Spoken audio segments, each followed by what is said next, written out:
संजय राऊतनी आजही ठरल्याप्रमाणे भुंकण्याचं काम केलेलं आहे। एकनाथ शिंदे साहेब दिल्लीला गेले होते, अमित शाह साहेबाला भेटले, मग त्यांनी सांगितलं की माझा पक्ष लागला तर विलीन करा, परंतु मला मुख्यमंत्री करा।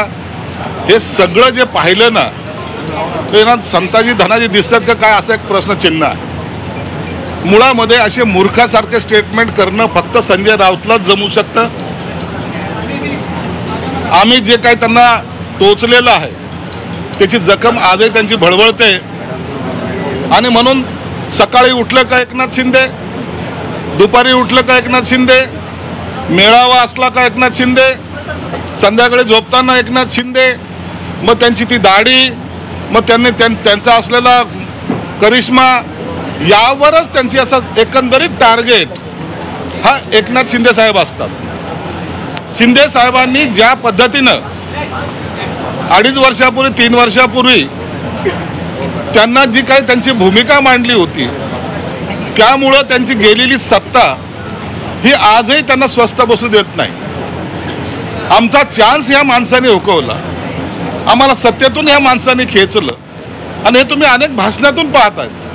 माझी खुर्ची ओढली, माझी सत्ता खेचली, माझ्याशी गद्दारी केली, मग काही त्यांचे सुपुत्र किंवा आणखीन काही जे चेले चपाटे आहेत मग 50 ओके या सगळ्या वल्गना करून थकल्यानंतर ज्या ज्या ठिकाणी अमित शाह साहेब दिसतील, ज्या ज्या ठिकाणी मोदी साहेब दिसतील, त्या त्या ठिकाणी जर एकनाथ शिंदे साहेब गेले तर त्यांची बंद खोली आड चर्चा झाली। मग यांनी आता सत्तेसाठी एकनाथ शिंदे आता लाचार झालेत, ते आता मागे पडलेत, एकनाथ शिंदेला आता भाजप संपवणार, अशा अनेक प्रकारच्या स्टोऱ्या हे रोज करत असतात। आणि त्यातलीच एक स्टोरी आज संजय राऊतनी त्याच्या मनातली मळमळ ही बाहेर काढायचा प्रयत्न केलेला आहे। मागेही आम्ही सांगितलं होतं की हा संजय राऊत सारखा वेडा माणूस ज्याच्यासाठी आम्ही ठाण्याला हॉस्पिटलमध्ये बेड ठेवलेली आहे, परंतु आता मला असं वाटतं की त्याचे हातपाय बांधून त्याला तर हॉस्पिटलमध्ये घेऊन जावे की काय अशी परिस्थिती निर्माण झालेली। म्हणून या मूर्ख माणसासाठी मला वाटतं आपणही सगळ्यांनी हे वेळ घालू नका। याचं काम बडबडणे आणि महाराष्ट्र जाणतोय या पक्षाचे उबाटाचे जे शकले झालेली आहेत त्याला कारणीभूत असलेला माणूस एकमेव तो असल्यामुळं त्याला ती धडपड आता दुसऱ्या पद्धतीने मुझे गिनो, मला कुणीतरी माझं अस्तित्व ठेवा अशा पद्धतीचा त्याचा प्रयोग चालू आहे। पुन्हा मी त्याच स्टेजवर आहे असं समजायचा त्याचा तो मूर्खपणा त्यांनी आज सिद्ध केलेला आहे। म्हणून एकनाथ शिंदे साहेब महायुतीमध्ये अत्यंत मजबूतीने उभे आहेत, अत्यंत चांगलं काम चालू आहे आणि अशा ह्या सगळ्या गोष्टीवर आम्हाला लक्ष द्यायला वेळ सुद्धा नाही। शिरसाट साहेब, आपण वारंवार अडचणीत येत असताना पाहायला मिळत आहे, कधी तुमच्या हॉटेलच्या व्यवहारासंदर्भात असो किंवा आत्ता नुकताच आलेला जो व्हिडिओ आहे त्यात आपण बेडवर आहात आणि मोठ्या प्रमाणात पैशांची भरलेली बॅग त्या ठिकाणी आहे, तुमच्या घरातला आहे का नेमका हा व्हिडिओ कुठला आहे हे जरा स्पष्ट करा। व्हिडिओचा काय संदर्भ आहे? तुम्हाला मी आताच तुमच्याच एका चॅनलच्या मित्राकडून तो व्हिडिओ पाहिला। व्हिडिओ काय दाखवतोय? माझं घर आहे, जे घर ते तुम्ही पाहतायत ते माझं घर आहे, माझं बेडरूम आहे। बेडरूममध्ये मी बसलेलो आहे, बनियनवर बसलेलो आहे, बाजूला माझा सर्वात लाडका कुत्रा हा माझ्या बेडरूममध्ये आहे आणि एक बॅग तिथं अशी ठेवलेली आहे। याचा अर्थ असा होतो की मी कुठेतरी प्रवासातून आलोय, कपडे काढलेत, माझ्या बेडवर मी बसलेलो आहे। अरे मूर्खानो, एवढी मोठी बॅग जर पैशाची ठेवायची असेल तर अलमाऱ्या काय मेल्यात का? त्या काय सगळ्या काढून टाकल्यात का काय? आल्याबरोबर नोटा आहेत त्या बॅग मी अलमाऱ्यामध्ये ठोसल्या असताना, परंतु कपड्याच्या बॅगला सुद्धा यांना नोटा, यांना पैशाशिवाय काहीच दिसत नाही।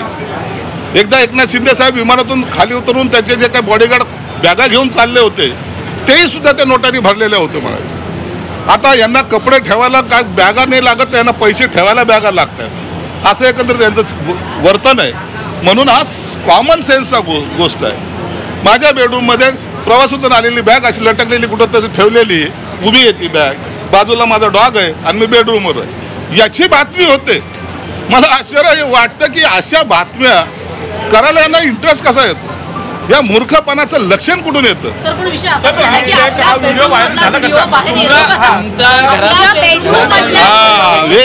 यासाठी एक सांगतो, आमच्याकडे मातोश्री 2 नाही आहे। माझं घर माझ्या मतदारसंघामध्ये प्रत्येक माणसाला विचारा, सगळ्याला वेलकम असतात. कार्यकर्ता आहे, उत्साहाच्या भरामध्ये एखाद्याने व्हिडिओ काढला असेल त्याचा माझा काही दोष नाही आहे. माझ्याकडे कुणालाही चिठ्ठी देऊन आतमध्ये बोलवलं जात नाही. काम काय, नाव काय, गाव काय हे सगळं विचारलं जात नाही. म्हणून कार्यकर्त्यांसाठी आपण आहोत. जे शिवसेना प्रमुखांनी आम्हाला शिकवलंय, तुम्ही कार्यकर्ता म्हणून राहा, नेता म्हणून वागायचा प्रयत्न करू नका. त्याच भूमिकेत आम्ही आजही असतो. म्हणून कोणी जर काढलं जर असेल, गेला जरी असेल, त्यात गैर काहीच नाही आहे आणि गैरसमजाचं काही कारण पण नाही. यांचे व्हिडिओ पहा ना, ते आणखी पाटकर विसरले का हा माणूस? हे जे बोलतायत, हे जे काही आविर्भावात भाषणं करतात ते पहा एकदा. अरे दुसऱ्या महिलांवर छळ करणारे तुम्ही लोक आमच्या बॅगा काय पाहता?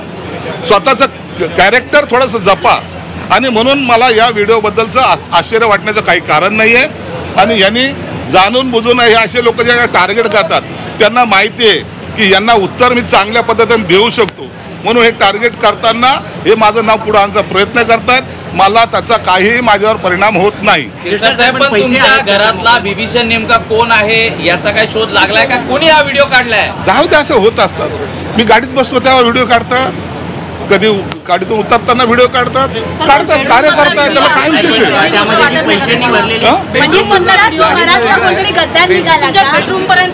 मी त्याच्यावर चर्चा करत नाही. मला त्याच्यावर काही इतकं आक्षेप घ्यायचं काही कारण नाही. पैसे जे दाखवण्यात आलेले आहेत, अरे तुम्ही कसे पैसे म्हणतात? ते बॅगेला बी पैसे म्हणायला लागले.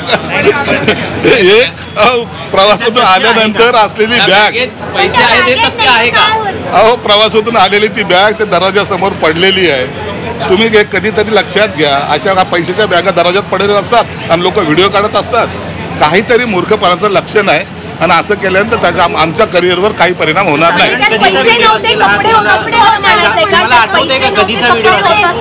अरे कपडे आता पैसे असते तर मी तिथं ठेवले असते का? मी ठेवले असते ना कपाटामध्ये. कपडे होते म्हणजे काय बोलतेच? कधीचा हा व्हिडिओ आहे? किती जुना व्हिडिओ माहित नाही हो. आता कितीतरी आपण आलो असं काय लक्षात जाणीवपूर्वक हा जुना व्हिडिओ काढून दाखवण्यात माहित नाही कधीचा आहे. आता हे कोण लक्षात ठेवतो? गुवाहाटीवरून आले तेव्हाचा व्हिडिओ आहे. गुवाहाटीवरून आले तेव्हाचा व्हिडिओ. अरे बापरे, या मूर्खाच्या नादी लागून टाइम खराब करू नका. हे ज्या या व्हिडिओमध्ये काही तथ्य नाही. प्रवासातून येताना असलेली बॅग असे असणे. अहो यांनी किती टार्गेट केले तरी आपल्याला काही होत नाही. हे असे मूर्खपणाचे लक्षणं जे लोक पाहतायत ना, आता तोच व्हिडिओ तुम्ही एकदा दोन वेळा पहा, तुम्हाला लक्षात येईल का हा किती मूर्ख माणूस आहे. असा व्हिडिओ सामाजिक न्याय विभागाच्या अरे कैसे हो सकते हैं? ऐसा कभी होता है क्या? कभी सच्चाई क्या है सर? वीडियो की सच्चाई बताएं। वीडियो की सच्चाई क्या? मैं तो तभी ट्रैवलिंग करके आया हूँ, कपड़े निकाल के बेडरूम पे बैठा हूँ, मेरा डॉग मेरे साथ में है और वहाँ वो बैग छोड़ दिया है. अब शायद घर के लोग चाय बनाने गए होंगे, किसी ने वीडियो निकाला होगा. ये इतना उसमें का तथ्य है. बनाया गया है, पता नहीं भाई. ये काम जो लिरका में लोग रहते हैं वही लोग ऐसे काम कर सकते हैं. व्हिडिओमध्ये तुम्ही म्हणताय कपडे पण त्यात पैशांच्या नोटा दिसतात, बंडला दिसतायत. काय आहे हे मला याची कल्पना नाही आहे. हे कोण दाखवत आहे त्याला विचारा तुम्ही. माझ्याकडे जी बॅग तुम्ही जी काय पहिला व्हिडिओ दाखवला, पहिली अशी उघडी बॅग दाखवली, आता आडवी बॅग दाखवतात. मला त्याच्याबद्दल कल्पना नाही.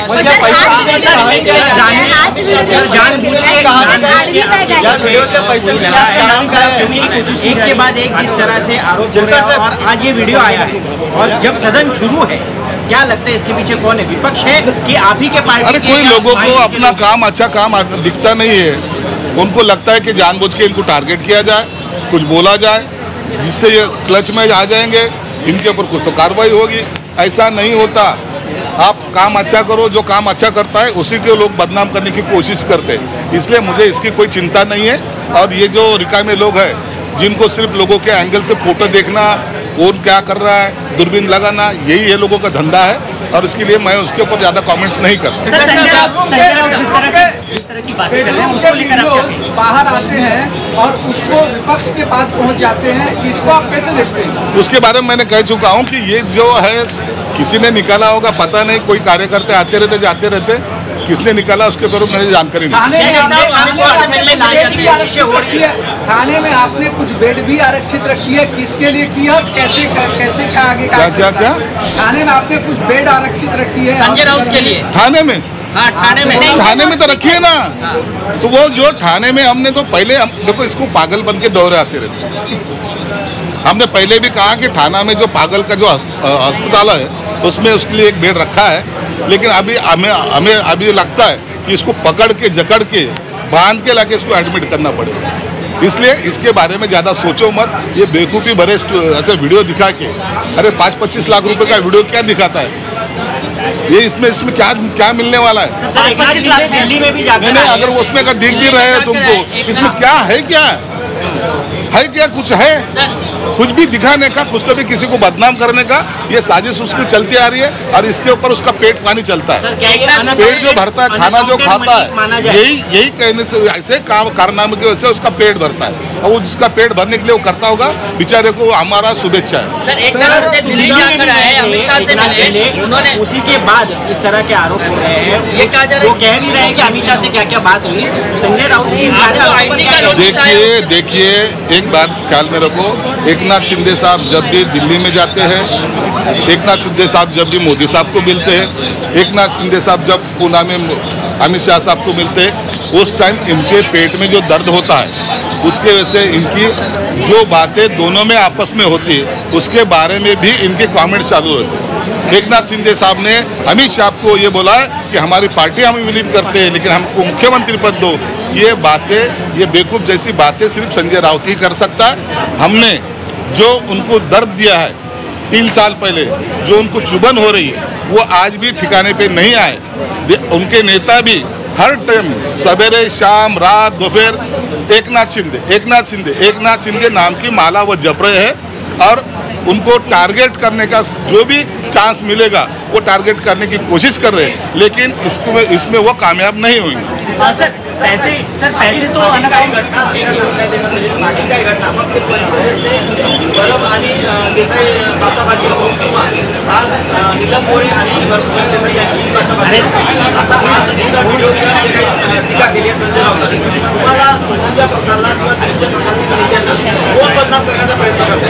राजकारणामध्ये चालतंय, यांच्या बदनामीमुळे आम्ही बदनाम होणार आहोत का?